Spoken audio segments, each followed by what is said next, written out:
1, Yes FM, magandang gabi! Kasama mo na ang bibi mo sa radyo, DJ Biboy Bibo!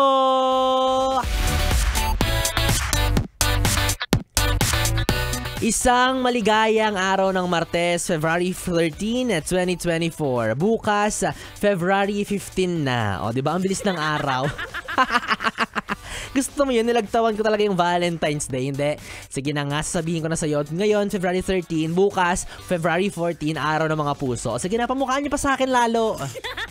Pamukhaan nyo pa na kayo may jowa, ako wala. Tapos kagaya ng pinapakita ni Kuya Joshua ngayon sa social TV ng Yes FM. Makikita nyo, ang dami-daming puso, pulang-pula po ang hallway natin ngayong gabi. Ewan ko ba kung anong meron bukas? Ano ba yan? Bakit nag-ano pa kayo ng mga balloons na puso dyan? Sakit-sakit na nga ng puso ko kasi wala naman akong kaganyan. Ano naman kung Valentine's Day, di ba? Wala namang something special. Buti sana kung tumapat yan ng payday. Mas maiintindihan ko pa na special yung araw na yan.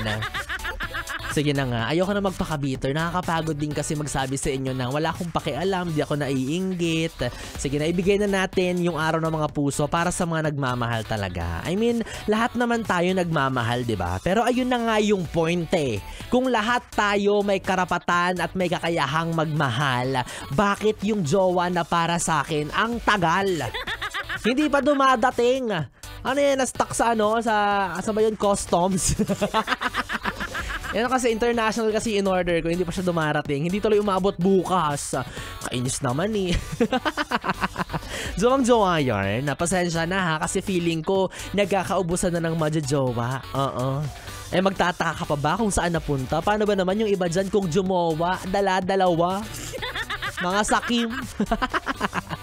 Sige, hayaan na natin or hayaan ko muna kasi baka yung nakalaan para sa'yo or yung nakalaan para sa akin is nasa piling pa ng iba. 'Di ba? Nai-stress kasi niloloko na siya ng jowa niya. Halika na dito. Ko-comfort kita, walang mali siya. Basta kung kagaya mo ko, wag ka na magtaka kung bakit sila may jowa, ikaw wala. Kasi baka sila pinagpala sa mukha samantalang tayo mukhang pinala yung mukha.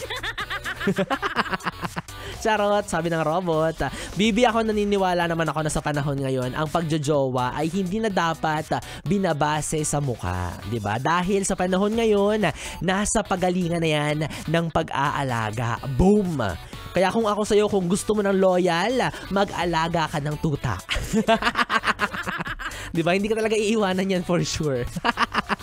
May kasama pa yung pagdila sa mukha. Kung single kagaya ko, halika dito, samahan mo si Biboy Bibo mula alas 9 hanggang alas 12 para sa ating Bibi Time. Dito pa rin syempre sa 101.1 Yes FM. And our for next song, here's Air Supply with their song, Here I Am. Andito na ako, juwang-juwa, juwain mo na ako.